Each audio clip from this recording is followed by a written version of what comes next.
Assalamualaikum warahmatullahi wabarakatuh. Sebelumnya perkenalkan, nama saya Filza Fitarama dengan NIM 202307200098. Di sini saya akan sedikit menjelaskan materi tentang pendidikan dalam prinsip holistik. Langsung saja, sebelum kita membahas lebih dalam, di sini saya berikan abstrak yang membahas tentang pendidikan holistik. Jadi, pendidikan lahir memiliki tujuan, yaitu mengubah pola pikir, pola hidup dari segala aspek untuk menjadikannya itu lebih baik dan terstruktur dari sebelumnya. Oleh karena itu, manusia adalah makhluk yang berbadan, berakil, dan berjiwa. Maka pendidikan utuh menyangkut pengembangan rasio hati fisik.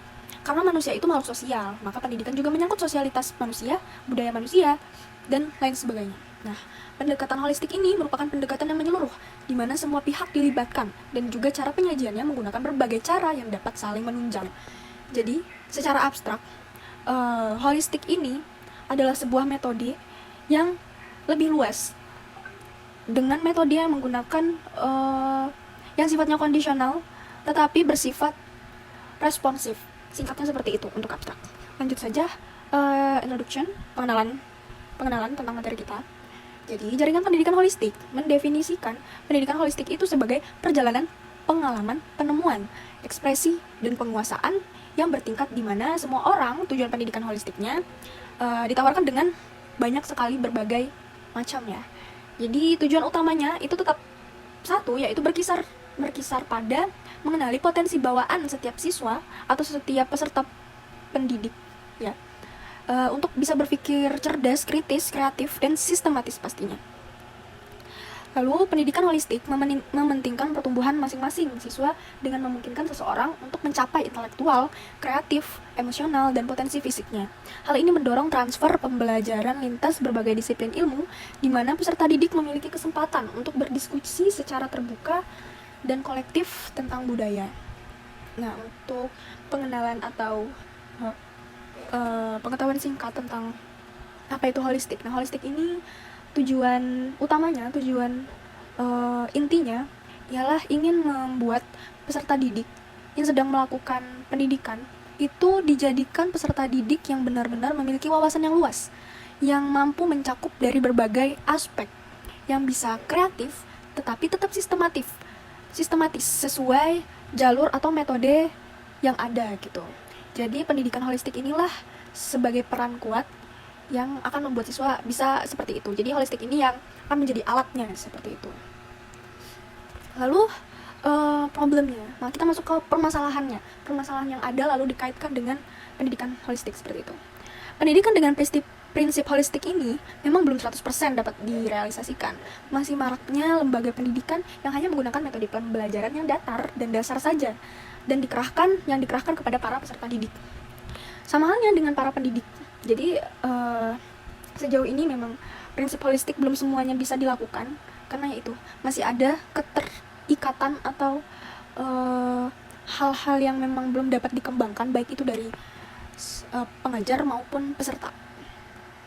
Lalu metode pembelajaran ini juga maksudnya metode pembelajaran yang sekarang itu biasanya masih berpadu kepada kualifikasi materi yang harus capai target, lalu hanya mencoba membuat siswa dengan terpaksa harus lebih mengenal materi pembelajaran yang mutlak, bukan dikenalkan dengan potensi diri terlebih dahulu, membuat para siswa sekarang hanya condong pada suatu materi dan berakibat tidak bisa cekatan dalam berpikir yang lebih luas dan kreatif. Ini tentu sudah pasti ya, karena dari metode pembelajaran yang monoton itu pasti akan membuat siswa ya pemikirannya juga monoton, tidak bisa luas karena sudah ditutup dengan keterikatan metode pembelajaran yang ada seperti itu.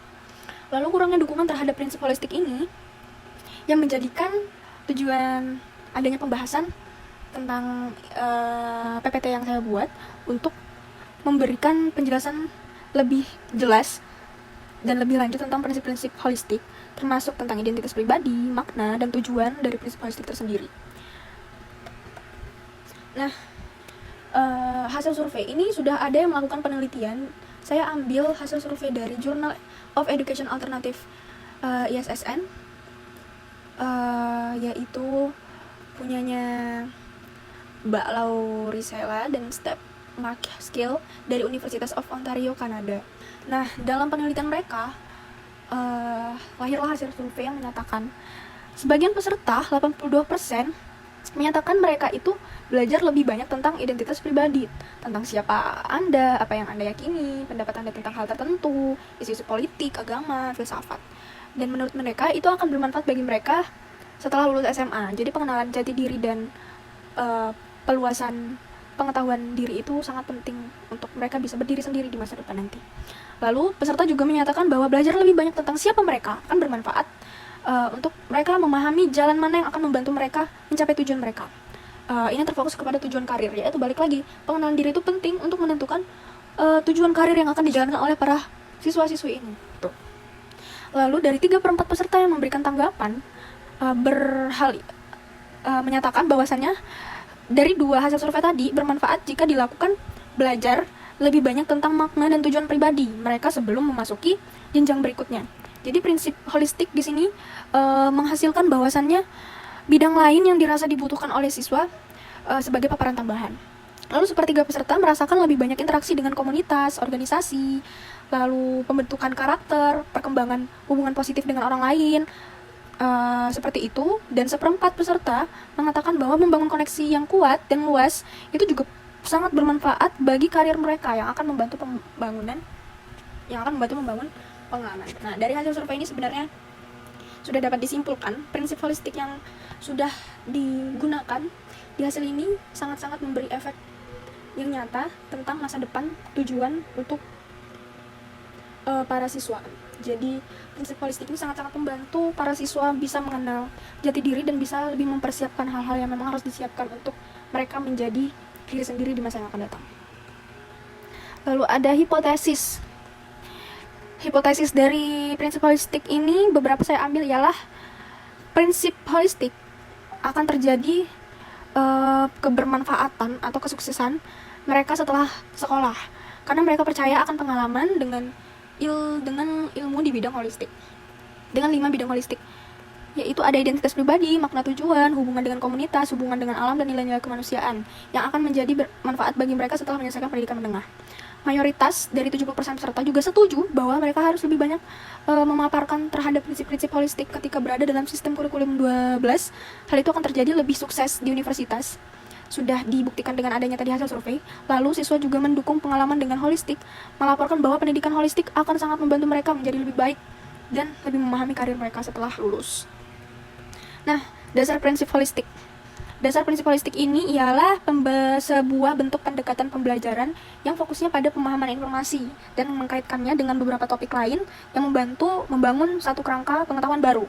Dalam penerapannya, pembelajaran secara holistik ini akan membentuk proses belajar yang akan diterapkan dengan metode pembelajaran yang tidak hanya berfokus pada materi pelajarannya saja. Balik lagi, yaitu konsepnya luas.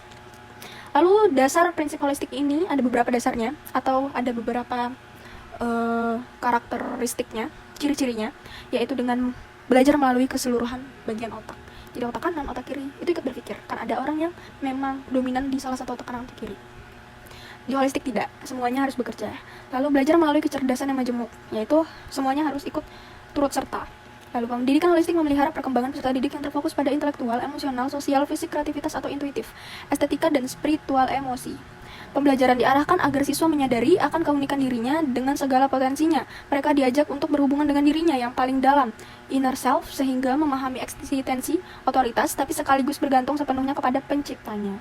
Tetap balik kepada pedoman hidup yang pertama. Terus, pembelajaran berkewajiban mengajak siswa untuk menyadari hubungannya dengan bumi dan masyarakat. Non-masyarakat seperti hewan, tumbuhan, dan benda-benda tak bernyawa, air, udara, tanah, sehingga mereka memiliki kesadaran ekologis. Yang ini menjadikan manusia akan terus tetap memelihara tempat tinggalnya. Terus, pembelajaran adalah sesuatu yang tumbuh, menemukan, dan memperluas cakrawala. Lalu, ada kesimpulan atau kita rangkum dari berbagai materi yang sudah dijelaskan, yaitu mengingat dukungan kuat untuk meningkatkan paparan terhadap prinsip-prinsip holistik, khususnya di bidang identitas pribadi dan hubungan dengan komunitas. Mahasiswa sarjana saat ini merasa perlu untuk lebih mengeksplor tentang kekuatan, minat, dan lingkungan sekitar mereka sebelum mengikuti pendidikan lebih lanjut. Pendekatan holistik di zaman sekarang sangat diperlukan dalam penanaman nilai karakter bangsa, karena situasi anak sekarang itu lebih bervariasi dan juga berlatar belakang yang berbeda-beda. Nah, pendekatan holistik ini menuntut keterlibatan semua pihak. Balik lagi tadi dari dasar holistik itu ialah luas, yang kerelaan maksudnya tetap ada keterlibatan dari segala pihak. Dan Prinsip holistik juga menuntut tanggung jawab kepada semua pendidik. Pendekatan ini juga memerlukan kerjasama yang sinergis dari seluruh warga pendidikan di sekolah. Prinsip holistik juga menjadi acuan bahwasannya dengan mempelajari dari berbagai aspek untuk mencapai suatu kesadaran yang padu, akan lebih memberi dampak positif yang tertera nyata dalam perjalanan sebuah karir atau pendidikan seseorang untuk bisa lebih sukses dan terstruktur. Singkatnya, saya tutup seperti ini. Pendidikan holistik ialah pendidikan yang menuntut peserta didik harus mengenal dirinya terlebih dahulu, mengetahui faktor-faktor yang menjadi acuan pada dirinya, lalu bisa menguasai materi dari segala berbagai aspek, jadi tidak hanya monoton, lalu dituntut untuk bisa berpikir lebih luas, kreatif, cerdas, kritis, dan dituntut untuk melakukan banyak pengalaman yang memang bisa membawakan benefit tersendiri untuk mereka bisa berdiri di kaki sendiri di masa depan atau tujuan karir mereka tersendiri. Mungkin sekian, terima kasih, maaf jika ada penjelasannya kurang jelas. Saya akhiri, assalamualaikum warahmatullahi wabarakatuh.